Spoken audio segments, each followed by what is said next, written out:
जैसा कि आप टाइटल और थंबनेल से समझ चुके हो कि आज हम किस सेक्टर के बारे में बात करने वाले हैं। तो वो सेक्टर है निफ्टी ऑटो। तो सबसे पहले हम इसको एनालाइज करेंगे और फिर हम बात करेंगे कि क्यों ये एक ब्रेकआउट सबसे फास्ट ब्रेकआउट देने वाला सेक्टर है और कैसे आप इसके अंदर एक इन्वेस्टिंग अपना अभी स्टार्ट कर सकते हो। वो कहते नहीं है कि जितनी जल्दी हो सके उतनी जल्दी आप कोई भी सेक्टर को फाइंड आउट करो अभी जब मार्केट डाउन में है और उसके अंदर आप एक अच्छा प्रॉफिट जनरेट करो। तो उसी के लिए मैं आपके लिए लेके आया हूँ न्यू सेक्टर। तो यहाँ पे जैसे हम इसको क्लिक करेंगे तो सिंपली हम इसके 3 टाइम फ्रेम को एनालाइज करेंगे, जिसके अंदर हम सबसे पहले अपना RSI और मूविंग एवरेज को लगाएंगे।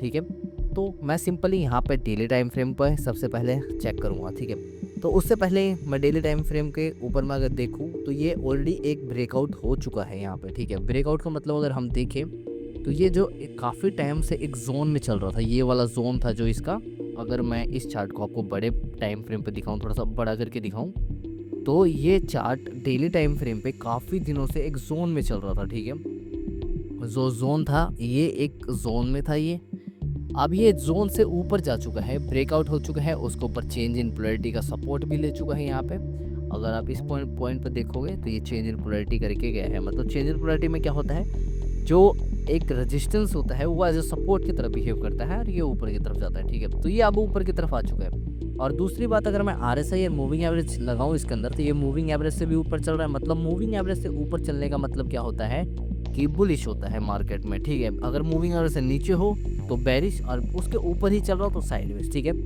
और ये हमारे पास मूविंग एवरेज से भी ऊपर है और RSI अगर आप देखोगे तो वो भी 60 से ऊपर है। तो साफ पता चल रहा है कि डेली के अंदर ब्रेकआउट हो चुका है। अब जो अगर हम इसका नेक्स्ट रेजिस्टेंस देखें, अगर मैं फिबोनाची रिट्रेसमेंट निकालता हूँ इसका, तो नेक्स्ट रेजिस्टेंस हमारा कुछ इस लेवल के आसपास बनता है। वैसे तो यहाँ पे भी बनता है, ये थोड़ा सा होल्ड कर रहा है, बट उससे ज़्यादा एक स्ट्रॉन्ग एक यहाँ पे है। यहाँ पे क्यों एक स्ट्रॉन्ग रेजिस्टेंस है, क्योंकि यहाँ पे गैप है और गैप एज अ रेजिस्टेंस की तरह बिहेव करता है। ठीक है, तो यहाँ पे भी फिर भी हमारे पास काफ़ी रेंज है जिसके अंदर आप एक अच्छा खासा पॉइंट कैप्चर कर सकते हो। और ये एक अब स्टार्टिंग ऑफ द ग्रोथ की तरफ पहला अभी जो मार्केट के अंदर जो है ये पहला सेक्टर है जो ब्रेकआउट दे रहा है और आराम से 1000 पॉइंट मतलब 3 से 4% का मूव इंडेक्स में हमें देखने को मिल सकता है निफ्टी ऑटो के अंदर। ठीक है, अब हमने इसका वीकली अगर टाइम फ्रेम की बात करूँ तो वीकली टाइम फ्रेम भी ऑल RSI मूविंग एवरेज से ऊपर है, RSI भी मतलब 60 से अबाव है, मतलब कम्प्लीटली ये बुलिश ट्रेंड में चल रहा है। ठीक है, और अगर इसका मैं मंथली टाइम फ्रेम देखूं तो ये भी कम्प्लीटली बुलिश ट्रेंड में चल रहा है। तो ये हमारा एक सबसे बेस्ट सेक्टर होने वाला है इस वीक के लिए या ये पूरा मंथ के लिए, क्योंकि अब हमारा न्यू मंथ स्टार्ट हो चुका है सितंबर का। मतलब क्या है कि अब थोड़ा मार्केट के अंदर हमें बुलिशनेस देखने को मिलेगा।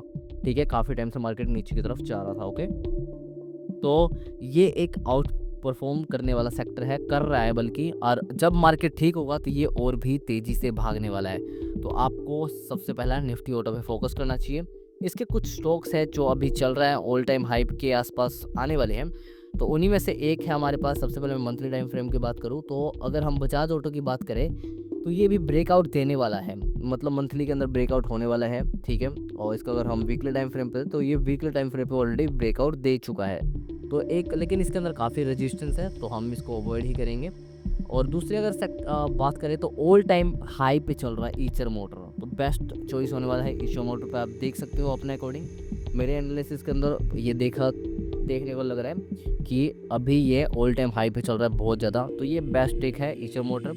दूसरा अगर हम देखें तो उसके बाद है हमारे पास TVS मोटर, ये भी ऑल टाइम हाई पे चल रहा है मंथली टाइम फ्रेम। ठीक है, मूविंग एवरेज से अबाव है, मंथली मोमेंटम वगैरह भी मंथली टाइम फ्रेम में, वीकली में भी अबाव है। ठीक है, और डेली में भी है।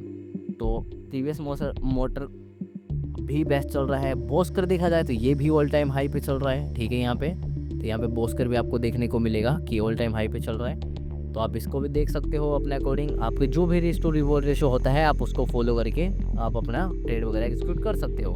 हीरो मोटर को आप देखेंगे तो ये भी ऑल टाइम हाई पे चल रहा है। मतलब क्या है कि TVS मोटर अभी ऑल टाइम हाई पे नहीं चल रहा, थोड़ा सा hero motor all time high पे नहीं चल रहा, थोड़ा सा इसके पास एक रेजिस्टेंस है 5600 पे, बट काफ़ी रेंज है इसके अंदर भी। ठीक है, तो ये थे कुछ स्टॉक्स जो निफ्टी ऑटो के अंदर आप फोकस कर सकते हो।